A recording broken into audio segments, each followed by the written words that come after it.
আসসালামু আলাইকুম ওয়া রাহমাতুল্লাহি ওয়া বারাকাতুহু। আলহামদুলিল্লাহ ওয়াসসালাতু ওয়াসসালামু আলা রাসূলিল্লাহি আম্মা বাদ। প্রিয় দর্শক, আপনাদের সবাইকে জানাচ্ছি অনেক অনেক মোবারকবাদ, আমন্ত্রণ জানাচ্ছি আমাদের নিয়মিত আয়োজনে। আপনারা দেখছেন আল আরাফা ইসলামী ব্যাংক পিএলসি নিবেদিত আলোর পথে। আজ ২৭শে রমজান। আলহামদুলিল্লাহ, বাংলাদেশের মসজিদগুলোতে গতকালকের তারাবিতে কোরআনে কারিমের তিলাওয়াত সমাপ্ত হয়েছে, অর্থাৎ শুরু থেকে শেষ পর্যন্ত। কিন্তু আমাদের তিলাওয়াত থামেনি। এই তিলাওয়াত কখনো থামবে না। আমৃত্যু তিলাওয়াত করতে হবে, কোরআনকে বুকে ধারণ করতে হবে, কোরআন নিয়ে অগ্রসর হতে হবে, কোরআনকে অবগাহন করতে হবে এবং কোরআনের অনুসরণ করতে হবে। এক কথায় আমরা বলতে পারি, কোরআনের সুবাসে সুরভিত হোক জীবন। কোরআন হোক আমাদের জীবন পথের পাথেয় এবং আমাদের জীবন হোক কোরআনময়। আল্লাহ তাআলা সেইভাবে চলার তৌফিক দান করুন, আমিন। এই যে পুরো মাস জুড়ে আমরা কোরআনে কারিমের তিলাওয়াত করছি, অনুধাবন করছি, বোঝার চেষ্টা করছি, কোরআন নিয়ে নাড়াচাড়া করছি, আমি পড়ছি অথবা তিলাওয়াত শুনছি, এই সব কিছু থেকে আসলে কি পেলাম আমরা বা ভবিষ্যতে কি করব? আসুন এই বিষয়ে আমরা কিছু গুরুত্বপূর্ণ কথা শুনি মোহতারামের কাছ থেকে। আজকে এ ব্যাপারে কথা বলার জন্য আমাদের মাঝে উপস্থিত হয়েছেন বিশিষ্ট ইসলামী চিন্তাবিদ, শিক্ষাবিদ, গবেষক, আল আরাফা ইসলামী ব্যাংক পিএলসির সম্মানিত শারঈয়া সুপারভাইজারি কমিটির সেক্রেটারি মোহতারাম মাওলানা আব্দুর রাহিম হাফিজাহুল্লাহ মুদ্দাজিল্লুহুল আলী। আসসালামু আলাইকুম রহমতুল্লাহ। ওয়ালাইকুম আসসালাম রহমতুল্লাহি ওয়া বারাকাতুহু। কেমন আছেন মোহতারাম? আলহামদুলিল্লাহ, আলহামদুলিল্লাহ। আপনাকে অনেক অনেক মোবারকবাদ জানাচ্ছি। আহলান ওয়া সাহলান মারহাবান বিক। আজকে আমরা যে বিষয়টি নিয়ে কথা বলবো, ইতিপূর্বেই আমি বলেছি, আলহামদুলিল্লাহ গতকালকে মসজিদগুলোতে আমরা দেখেছি অনেকেই আসছেন, বলছেন যে আমার ফ্যামিলি, আমার পরিবারে এতটা খতম হয়েছে, এতটা তিলাওয়াত হয়েছে। আলহামদুলিল্লাহ, এটাকে আলাদাভাবে বকশে দেওয়া না দেওয়া সেটা ভিন্ন বিষয়, সেদিকে আমরা যাচ্ছি না। কিন্তু মৌলিকভাবে যেটা বলতে চাই, কোরআন চর্চা হয়েছে, কিন্তু এটা কি আমরা এখানেই শেষ করব, নাকি এই কোরআন চর্চার পথ ধরে যে হাঁটতে শিখেছি বা হাঁটা শুরু করেছি, এখন এই পথ চলতে হবে? যদি আপনি বলেন। লা ইলাহা ইল্লাল্লাহুল হালিমুল করিম, সুবহানাল্লাহি রাব্বিল আরশিল আযীম, ওয়ালহামদুলিল্লাহি রাব্বিল আলামিন, আসসালাতু ওয়াসসালামু আলা সাইয়্যিদিল মুরসালিন ওয়া আলা আলিহি ওয়া আসহাবিহি আজমাইন। আপনি চমৎকার একটি বিষয়কে আজকে আমাদের সামনে নিয়ে আসছেন। যেহেতু রমজান প্রায় শেষের দিকে, বাকি যে 11টি মাস আমাদের সামনে রয়ে গেল, এই মাসগুলোতে আমরা আসলে কোরআনের ছায়াতলে কিংবা কোরআন থেকে কিভাবে সুবাস গ্রহণে আমরা অগ্রণী ভূমিকায় থাকতে পারি, সে কারণে আমি আপনাদেরকে বলবো বা এই জাতির সামনে উপস্থাপন করব যে একমাত্র আল কোরআনকে আল্লাহ তাআলা বলছেন যালিকাল কিতাবুল লা রাইবা ফি। এটা এমন একটা কিতাব যে এর মধ্যে কোনো সন্দেহ সংশয়ের কোনো কিছু নাই। হুদাল্লিল মুত্তাকিন বলা হয়েছে এই কোরআনকে, যে মানুষের মুত্তাকিনদের জন্য এটা হেদায়েত। হুদাল্লিন নাস বলা হয়েছে, হাজা হুদান বলা হয়েছে, এটাই হেদায়েত। সুবহানাল্লাহ। এই ব্যাপারে আমি বলবো যে এই হাদিসটা আমরা ছোটোবেলার থেকে জানি যে তারাকতু ফিকুম আমরাইন লান তাজিল্লু মা তামাসসাকতুম বিহিমা কিতাবাল্লাহি ওয়া সুন্নাত রাসূলি। রাসূল সাল্লাল্লাহু আলাইহি ওয়াসাল্লাম বলছেন, তোমাদের নিকট আমি দুইটা জিনিস রেখে যাচ্ছি, যে এই দুইটা জিনিস ধারণ করবে বা ধরে আঁকড়ে থাকবে, সে পথভ্রষ্ট কখনো হবে না, গোমরাহী হবে না। এই হাদিসটা সহিহ। কিন্তু বিদায় হজের যে হাদিসটা, আমরা যদি বিদায় হজের হাদিস আমরা দেখি, মুসলিম শরীফে আসছে, আবু দাউদ শরীফে আসছে, সুনানি ইবনে মাজায় পুরা হজের কিতাবুল মানাসিকে আসছে। সেখানে কিন্তু রসুল সাল্লাল্লাহু আলাইহি ওয়াসাল্লাম বলছেন যে ওয়া ইন্নী ক্বাদ তারাকতু ফীকুম মা লান তাদিল্লু বা'দাহু ইন ইতাসামতুম বিহি কিতাবাল্লাহ। আমি তোমাদের নিকট একটি জিনিস রেখে যাচ্ছি, এই জিনিসটি যদি তোমরা আঁকড়ে থাকো তাহলে কখনোই পথভ্রষ্ট হবে না, সেটা হলো আল্লাহর কিতাব। এটা বিদায় হজের বিষয়টা। বিদায় হজ যখনই আমরা ট্যাগ লাগাবো, তখনই আমাদের এই হাদিসটা কি আমাদের এই নিয়ে আসতে হাদিসটাকে স্মরণ রাখতে জি, হবে। জি। কিন্তু আগের হাদিসটাও সহিহ হাদিস, কিন্তু এটা বিদায় হজের নয়। বিদায় হজের নয়। মাশাআল্লাহ। জি। কোরআন শরীফকে আমাদের তাহলে আঁকড়ে থাকলে আমরা পথভ্রষ্টতার কোনো রকম গোমরাহিতার কোনো চোরা গলিপথে আমাদের যাওয়ার কোনো সুযোগও নেই, শয়তানও নিতে পারবে না। তবে এই আল কোরআনের সাথে সম্পর্কটাকে আমাদের বাড়াতে হবে, এই কোরআনের সাথে নিয়মিত আমাদের সম্পর্ক রাখতে হবে। আল্লাহ যেমন কোরআন শরীফে বলছেন এভাবে, ওয়ামান আরাদা আন যিকরি ফাইন্না লাহু মাঈশাতান দনকা ওয়া নাহশুরুহু ইয়াওমাল কিয়ামাতি আমা ক্বালা রাব্বি লিমা হাশারতানি আমা ওয়া ক্বাদ কুনতু বাসীরা ক্বালা কাযালিকা আতাতকা আয়াতুনা ফানাসিতাহা ওয়া কাযালিকাল ইয়াওমা তুনসা।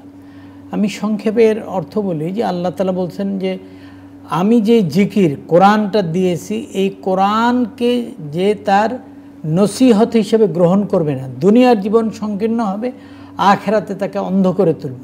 এবং সে বলবে আখেরাতে অন্ধ হয়ে উঠে যে আল্লাহ অন্ধ করে তুললা কেন, আমার তো দুনিয়াতে চোখ ছিল। আল্লাহ তখন বলবেন যে আমিও একটা আয়াত সম্বলিত কিতাব দিছিলাম, এই কিতাব তুমি দুনিয়াতে গ্রহণ করোনি। এই জন্য আমাদের জন্য এই রমজান পরবর্তী বাকি জীবনেও এই কোরআনকে ধারণ করার মাধ্যমে অন্ধত্বের হাত এবং জীবন, দুনিয়ার জীবনের সংকীর্ণতা মুক্ত সুন্দর প্রফুল্লময় জীবনযাপনে কোরআন একটা অন্যতম পরশপাথর। আল্লাহ বলছেন অন্যান্য জায়গায়, ওয়ালাকাদ ইয়াসসারনাল কোরআন লিযিকরি ফাহাল মিন মুদ্দাকির, আমি কি তোমাদের জন্য কোরআনকে সহজ করিনি? কে আছো হেদায়েত গ্রহণ করা? আফালা ইয়াতাদাব্বারুনাল কোরআন আম আলা কুলুবিন আকফালুহা, তোমরা কি এই কোরআনের বিষয়ে তালাবদ্ধ রাখবা অন্তরটাকে? এভাবে তোমরা কি চিন্তা গবেষণা করবে না কোরআন নিয়ে? তো এই জন্য আমি আজকে জাতির কাছে বলতে চাই যে আমাদের রমজান চলে যাওয়ার পরেও, রমজান পরবর্তী যে 11টি মাস আমাদের কাছে রয়ে গেল, মৃত্যুর আগ পর্যন্ত আমরা কোরআনকে নিয়মিত সহজ, সাবলীল এবং একমাত্র পাথেয় হিসাবে আপনার পরশ পাথর দুনিয়া এবং আখিরাতে এই উভয় জগতের সফলতার জন্য এই আল কোরআনকে আমাদের ধারণ করা উচিত। এবং এই কোরআনকে ধারণ করার মাধ্যমে যেটা বললাম যে আখিরাতে অন্ধত্বের হাত থেকে আমরা মুক্তি পাব। আর এটা কঠিন কিংবা অনেক এটা এরকম হতে হবে, না হলে এটা পারবে না। বাংলাদেশে শব্দে শব্দে আল কোরআন, শব্দার্থে আল কোরআন, মহিমান্বিত আল কোরআন, সুন্দর সুন্দর কিতাব বের হয়েছে, কোরআনের অনুবাদ, কোরআনের অনুবাদগুলো। সেখান থেকে আমাদের কোরআনের অনুবাদগুলোও খুব শক্তভাবে আমাদের দেখা দরকার, কারণ কোরআন আমাদেরকে সঠিক পথে একদম জান্নাতে পর্যন্ত পৌঁছে নিয়ে যাবে। সুবহানাল্লাহ। মোহতারাম, আপনি যে কথাটা বললেন, আমরা মনে হয় আরও একটা বিষয় অ্যাড করতে পারি, সেটা হলো যে আল্লাহ রব্বুল আলামিন যে কোরআনুল কারীম আমাদেরকে দান করেছেন, এই কোরআন আমাদের হেদায়েতের পথের পাথেয়। এই কোরআন আমাদের সামনে আলো নিয়ে এসছে, যেটা বলা হয়েছে কিতাবুন আনজালনাহু ইলাইকা লিতুখরিজান নাসা মিনাজ যুলুমাতি ইলান নূর। যে কোরআন আমাদের মাঝে আলো নিয়ে এসছে, এই আলো ধরে ধরে আমাদেরকে এগোতে হবে। যদি আগাই তাহলে কি হবে, আর না আগাই কি হবে, সেটাও কিন্তু আমরা রাসূল সাল্লাল্লাহু আলাইহি ওয়াসাল্লামের হাদিসে পাচ্ছি, এবং কোরআনে কারীমের আয়াতেও এসছে যে কিয়ামতের ময়দানে কিন্তু পক্ষে বিপক্ষে যাবে। রমাদান, কোরআন ইয়াশফাআন ইয়াউমাল কিয়ামা, এই যে বিষয়টা আসছে, তার মানে হলো যে আমি যদি পক্ষে থাকি তাহলে কোরআন আমার পক্ষে কথা বলবে। আবার কোরআনে কারীমের আয়াত আসছে ইত্তাখাযু হাযাল কোরআন মাহজুরা, যে এই কোরআনকে যারা খেল তামাশার বস্তু মনে করেছে সেই দিন তাদেরকে ধরা হবে। এই বিষয়টা নিয়ে আমরা আরও কথা শুনবো ইনশাআল্লাহ বিরতির পর। প্রিয় দর্শক, আপনারা দেখছেন আল আরাফা ইসলামী ব্যাংক পিএলসি নিবেদিত আলোর পথে। আমরা আজকের পর্বে কোরআন কিভাবে আমাদের ধারণ করে কোরআনের সৌরভে সুরভিত হওয়া দরকার সে বিষয় নিয়ে আমরা আলোচনা শুনছিলাম। আমরা আরও কথা শুনবো ইনশাআল্লাহ তাআলা, আমাদের সাথেই থাকুন। আপনারা দেখছেন আল আরাফা ইসলামী ব্যাংক পিএলসি নিবেদিত আলোর পথে।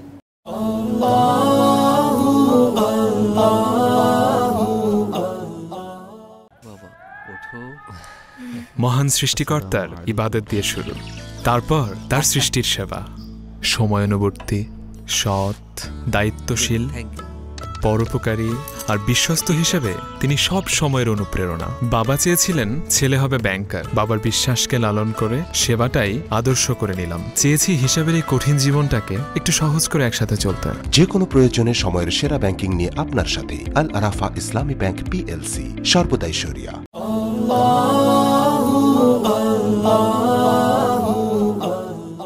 বিরতির পর আপনাদের সবাইকে সাদর আমন্ত্রণ জানাচ্ছি। আপনারা দেখছেন আল আরাফা ইসলামী ব্যাংক পিএলসি নিবেদিত আলোর পথে। আমরা আজকের পর্বে আলোচনা শুনছিলাম কোরআনের সৌরভে সুরভিত হোক জীবন। আর এই প্রসঙ্গে মোহতারাম কথা বলছিলেন আমাদের সাথে যে এই যে রমজানে আমরা কোরআন নিয়ে চর্চা করলাম, কিন্তু রমজানের পরে কি করব এবং কোরআনের সাথে থাকলে কি হবে, কোরআনের সাথে না থাকলে কি হবে, সে প্রসঙ্গে যদি আরেকটু বলেন মোহতারাম। আল্লাহ তাআলা যেমন দেখুন কোরআন শরীফে বলছেন, লাউ আনজালনা হাযাল কোরআন আলা জাবালিন লারাআইতাহু খাশিয়াম মুতাসাদ্দিআম মিন খাশিয়াতিল্লাহ। এই কোরআনটা এত মহান, এত শক্তিশালী একটা বিষয় যে আল্লাহ তাআলা বলছেন, আমি যদি পাহাড়ের উপরে নাজিল করতাম তাহলে পাহাড় আল্লাহর ভয়ে ধ্বংস হয়ে যেত। সেই কোরআন আমাদেরকে আল্লাহ রাব্বুল আলামিন উম্মতে মুহাম্মদ হিসেবে আমাদের জন্য দিয়েছেন। আমরা এই কোরআন থেকে না দুনিয়ার জীবনকে আলোকিত করতে পারলাম, না দুনিয়ার সকল মানুষকে এই আল কোরআনের আইনগুলোকে প্রতিষ্ঠা দিয়ে লাভ করায় আমরা এই কোরআনের সুবাসটা সকলের কাছে পৌঁছাতে পারতেছি না আসলে। এই জন্য আমাদেরকে আরও বেশি কোরআনের সাথে সম্পৃক্ত হওয়া দরকার। আবার যদি দেখেন যে আমরা এই কোরআনের সাথে যে অবস্থায় আছি কিংবা সামনে কি হয় আমি জানি না, যে কোরআন থেকে আমরা আসলে কোরআনকে পরিত্যক্ত অবস্থায় রেখে দিচ্ছি।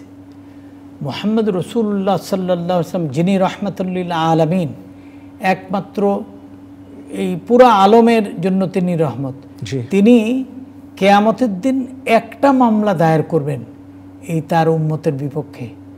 এই কথা কোরআন শরীফে আল্লাহ তাআলা বলছেন, ওয়াকালা রাসূলু ইয়া রাব্বি ইন্না কওমি ইত্তাখাযু হাযাল কুরআনা মাহজুরা।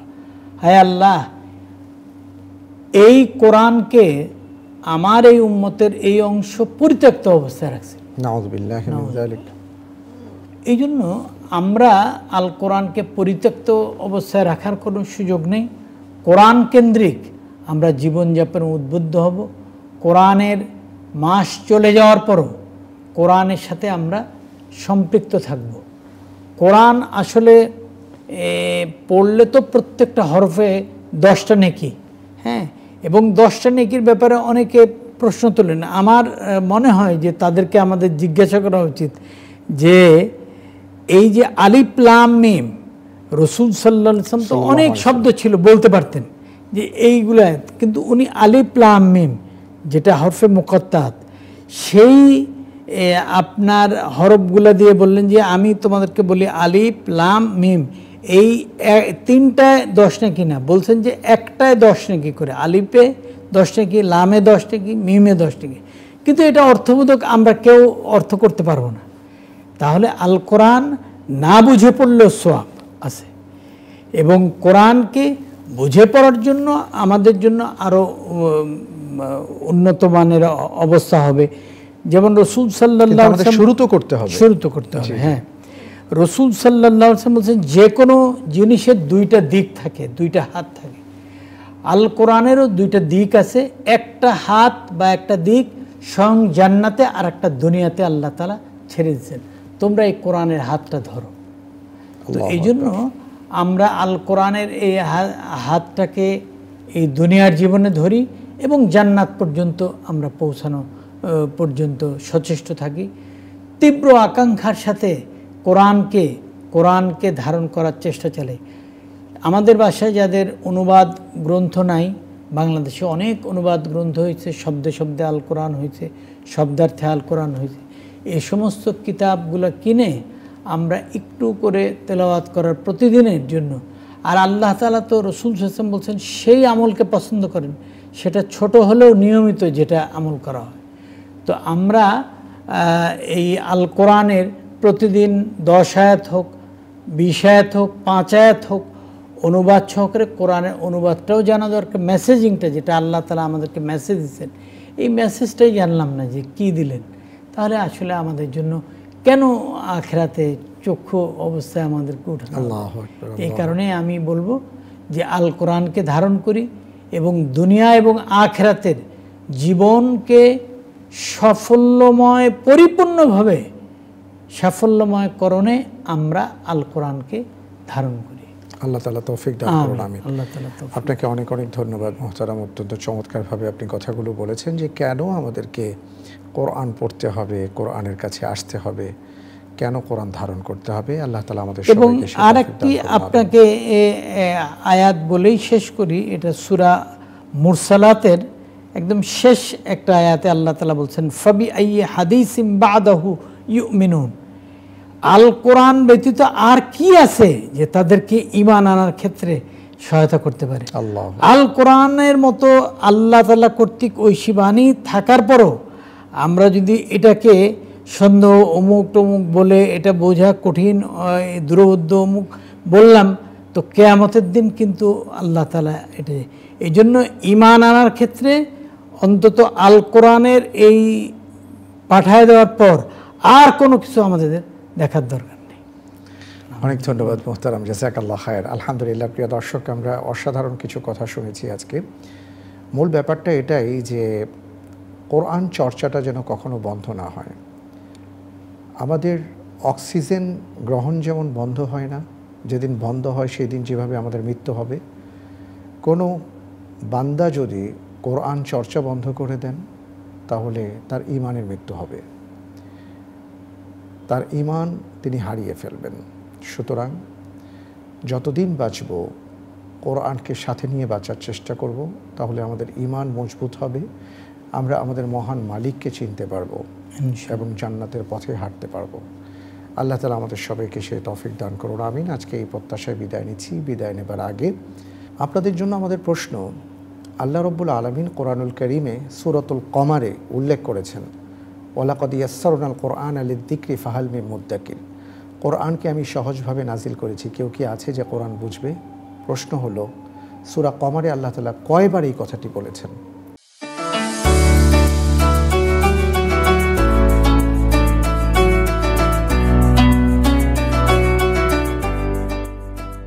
আপনার উত্তর জানা থাকলে আমাদের এই আয়োজনের নিচে ইনবক্সে আপনি সঠিক উত্তর সাবমিট করে দিন। আমরা লটারির মাধ্যমে একজন ভাইকে বিজয়ী ঘোষণা করব। তার জন্য থাকছে আল আরাফা ইসলামী ব্যাংকের সৌজন্য উপহার। আজ তাহলে এ পর্যন্ত। প্রিয় দর্শক, আল্লাহ তাআলা আমাদের সবাইকে ভালো রাখুন, আমাদের রমজানের সিয়াম সাধনাগুলোকে কবুল করুন। আমিন। আমাদের এই আয়োজনের পরে আরও একটি সুন্দর আয়োজন আছে আপনাদের জন্য, বিশ্বজুড়ে মসজিদ, আশা করি দেখবেন। তাহলে আজ এ পর্যন্ত। আল্লাহ হাফিজ। আসসালামু আলাইকুম ওয়া রাহমাতুল্লাহি ওয়া বারাকাতুহু। Great mosque of Djenne. মালির জেন্নে শহরের প্রাণকেন্দ্রে দাঁড়িয়ে আছে এক বিস্ময়কর স্থাপত্য, গ্রেট মস্ক অফ জেন্নে। শুকনো মাটির ইট আর কাদার প্রলেপে গড়া এই মসজিদ পৃথিবীর সবচেয়ে বড় মাটির স্থাপনা। শুধু স্থাপত্যের কারণে নয়, বরং এই মসজিদ হয়ে উঠেছে মালির সাংস্কৃতিক ঐতিহ্য আর ধর্মীয় চেতনার প্রতীক। ইউনেস্কো ঘোষিত বিশ্ব ঐতিহ্য হিসেবে স্বীকৃত এই মসজিদ যেন জেন্নের মানুষের মেধা, ঐক্য আর শিল্পকলার এক জীবন্ত দলিল। ইতিহাসের পাতায় ফিরে তাকালে দেখা যায় এই মসজিদের গোড়াপত্তন ১৩০০ শতকে। ১২৪০ সালে সুলতান কৈকুন বোরো যখন ইসলামে দীক্ষিত হন, তখন নিজের রাজপ্রাসাদকে মসজিদে রূপান্তর করেন। সেই সময়কার নির্মাণ যদিও আজ আর অবশিষ্ট নেই, তবে থেমে থাকেনি মসজিদের গল্প। সময়ের ধাক্কায় ধ্বংস আর পুনর্গঠনের মধ্য দিয়ে এগিয়ে গেছে এই স্থাপনা। বর্তমান যে স্থাপত্য দাঁড়িয়ে আছে তা নির্মিত হয় ১৯০৭ সালে। জেন্নের কারিগরদের সংগঠন আর ফরাসি ঔপনিবেশিক প্রশাসন মিলে এটি পুনর্নির্মাণ করে। মসজিদটি দাঁড়িয়ে আছে একটি সুদৃঢ় ভিত্তির ওপর, যার আয়তন ৭৫ বর্গমিটার। বাজার এলাকার ভূমিতল থেকে প্রায় ৩ মিটার উঁচু এই ভিত্তি মসজিদকে বন্যার প্রকোপ থেকে রক্ষা করতে সহায়ক। ৬টি সিঁড়ি বেয়ে সহজেই এই উঁচু ভিত্তিতে ওঠা যায়। মসজিদের প্রধান প্রবেশদ্বারটি উত্তর পাশে অবস্থিত। এর বাহিরের দেয়াল সম্পূর্ণ সমকোণিক না হওয়ায় নকশাটি দেখতে কিছুটা ট্র্যাপিজিয়াম আকৃতির মনে হয়, যা স্থাপত্য শৈলীতে এনে দিয়েছে এক অনন্য বৈশিষ্ট্য। স্থাপত্যের দিকে তাকালেই বোঝা যায় কত সূক্ষ্ম পরিকল্পনা আর স্থানিক জ্ঞানের মিশ্রণ ঘটেছে এতে। বাইরে থেকে চোখে পড়ে কাঠের তোরণ, দেয়ালের গা বেয়ে উঠে গেছে সারি সারি কাঠের খুঁটি। এগুলো মূলত দুই কাজের জন্য। প্রথমত, এগুলো দেয়ালকে স্থায়িত্ব দেয়, আর দ্বিতীয়ত, বার্ষিক মেরামতের সময় এগুলোতেই মিস্ত্রিরা উঠে কাজ করেন। মসজিদের 3টি সুউচ্চ মিনার দাঁড়িয়ে আছে সম্মানের চিহ্ন হয়ে। প্রতিটির শীর্ষে রয়েছে এক একটি বিশাল অস্ট্রিচের ডিম। এই ডিম হল উর্বরতা, পবিত্রতার প্রতীক। মিনার জুড়ে খোদাই করা হয়েছে জটিল নকশা আর অলঙ্করণ। মিনারগুলো শুধু দৃশ্যমান সৌন্দর্য নয়, ইসলামের ঐতিহ্য মেনে এখানে আজানও দেওয়া হয়। ভিতরের প্রার্থনা কক্ষ প্রশস্ত, শান্ত আর সারিবদ্ধ। একসঙ্গে হাজারো মুসল্লি এখানে নামাজ আদায় করতে পারেন। বিশাল কাদামাটির স্তম্ভ আর খিলানের ওপর দাঁড়িয়ে আছে গোটা কাঠামো। জানালাগুলো দিয়ে ঢুকে পড়ে প্রাকৃতিক আলো, যা জায়গাটাকে আরো উজ্জ্বল, আরো পবিত্র করে তোলে। মসজিদের উঠোনটি খোলা আর প্রশান্ত। মাঝখানে রয়েছে একটি অজুখানা। কাদার ইট দিয়ে বাঁধানো মেঝে, সব মিলিয়ে সরলতার সৌন্দর্য, যা ইসলামী স্থাপত্যের অন্যতম বৈশিষ্ট্য। উঠোনে দাঁড়ালেই বোঝা যায় কতটা শান্ত আর সুরুচিপূর্ণ পরিবেশ তৈরি হয়েছে এখানে। মসজিদটি যেন একটি জীবন্ত ঐতিহ্য। পর্যটক, ইতিহাসবিদ, স্থপতি সবাই এখানে এসে মুগ্ধ হন। মসজিদের নির্মাণ শৈলী থেকে শুরু করে সংস্কৃতির প্রতি মানুষের ভালোবাসা, সব কিছু যেন এখানে এসে এক বিন্দুতে মিলে যায়। বহু স্থপতি আর শিল্পী এই মসজিদ থেকে অনুপ্রেরণা নিয়ে নিজের কাজ করে তুলেছেন। রক্ষণাবেক্ষণ আর সংরক্ষণও এখানে এক সাংস্কৃতিক চর্চা। মসজিদটিকে ঘিরে জেন্নে গ্রামের সবচেয়ে বড় উৎসব ক্রেপিসেস দি লা গ্র্যান্ড মস্ক পালন করা হয়। বার্ষিক এই অনুষ্ঠানের জন্য গ্রামের মানুষ অধীর আগ্রহে অপেক্ষা করে। গ্রামের সকলেই এতে আনন্দের সাথে অংশগ্রহণ করে। তখন রাজমিস্ত্রির সংগঠন গ্রামের লোকদের একত্রিত করে নাইজার এবং বানি নদী থেকে মাটি আহরণ করা শুরু করেন। সাধারণ মানুষ গভীর আগ্রহে ঝাঁপিয়ে পড়ে মাটি সংগ্রহের কাজে। এভাবে কাদামাটির মিশ্রণ তৈরি করার পর মসজিদের দেয়াল জুড়ে প্রলেপ লাগানোর কাজ শুরু হয়। আজও জেন্নের এই মসজিদ বিশ্বজুড়ে মুসলিম ঐতিহ্যের অন্যতম নিদর্শন। ধর্মপ্রাণ মুসল্লি, ইতিহাস পিপাসু ভ্রমণকারী কিংবা স্থাপত্যের প্রেমিক সবাই এখানে এসে খুঁজে পান নিজেদের জন্য কিছু। এই মসজিদ শুধু মাটির তৈরি নয়, বরং সময়ের সাক্ষ্য বহনকারী এক জীবন্ত ইতিহাস।